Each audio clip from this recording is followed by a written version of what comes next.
বন্ধু চ আজান দিচ্ছে, আমরা নামাজে যাই। তুই যে আমাকে নামাজে রাখতেছিস, তোর তো নামাজই হয় না। তুই যে নামের উপরে হাত বান্ধিস, এটা কোন হাদিসে আছে? তুই তো হাদিসই মানিস না, তুই তো একটা কাফের। তুই যে আবার বুকের উপরে হাত বেঁধে নামাজ পড়িস, এটা কোন হাদিসে আছে? তুইও তো একটা কাফের।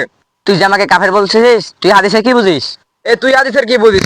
ওই তুই কি হাদিসে কি বুঝিস? তুই হাদিসের তুই তো কি একটা বুঝিস? কাফের। মারামারি করিস না, করিস না। আসসালামু আলাইকুম। এই তোমরা মারামারি করছো কেন? কি হয়েছে তোমাদের? হ্যাঁ, সালাম।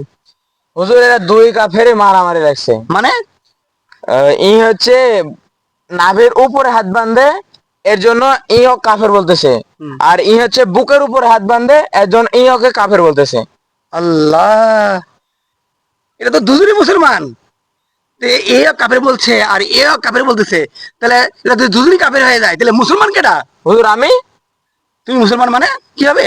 কারণ আমি নামাজও পড়ি না, হাত বাঁধাও লাগে না, তাই আমি মুসলমান। আল্লাহ, কি অবস্থা! আল্লাহ, শোনো, এদিকে আসো। শোনো বাবারা, এক মুসলমান আরেক মুসলমানকে কাফের বলতে হয় না। হাত বুকে বা নাভিতে বাঁধা, এটা ইখতিলাফের বিষয়। এটা নিয়ে দ্বন্দ্ব করা ঠিক না, বুঝছো? হাত যে যেখানে বাঁধে বাঁধুক, কিন্তু তোমরা নামাজ পড়ো। তোমরা কেন একে অপরকে কাফের বলবে? একে অপরকে কাফের বলা তো ঠিক না, এটা গুনাহ, বুঝছো? আর এই যে তুমি বললে আমি নামাজ পড়ি না, শোনো, নামাজ না পড়াটা গর্বের না।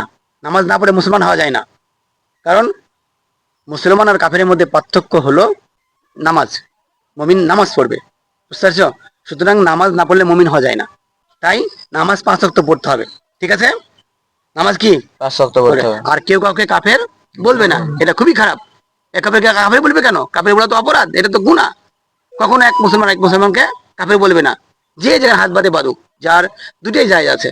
হ্যাঁ, বুকে হাত বাঁধারও হাদিস রয়েছে, নাভিতে হাত বাঁধারও কি হাদিস রয়েছে।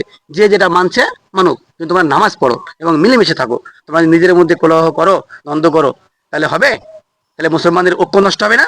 হ্যাঁ, এই জন্য কি সবাই একসাথে নামাজ পড়বো। যে যেখানে হাত বাঁধে বাঁধুক, যে আমিন জোরে বলবে বলুক, যে আমিন আস্তে বলবে বলুক, যে হাত বুকে বাঁধবে বাঁধুক, যে হাত নাভিতে বাঁধবে বাঁধুক, এতে কোনো সমস্যা না, ঠিক আছে? যার যেখানে মন চায় সে হাত বাঁধুক, কিন্তু সবাই মিলেমিশে কি একসাথে নামাজ পড়বে, ঠিক আছে? মিলে যাও, সবাই মুসাফা করো। মুসাফা করো। আর এখন থেকে 3জনই কি নামাজ পড়বে, ঠিক আছে? আর কেউ কাউকে কাফের বলবে না, ঠিক আছে? আর তুমিও নামাজ পড়বে, ঠিক আছে? আচ্ছা, ঠিক আছে, মনে থাকবে না? তাহলে আমরা আজ থেকে কি বন্ধু? আচ্ছা, ঠিক আছে, আজান দিচ্ছে, চলো মসজিদে চলো, চলো।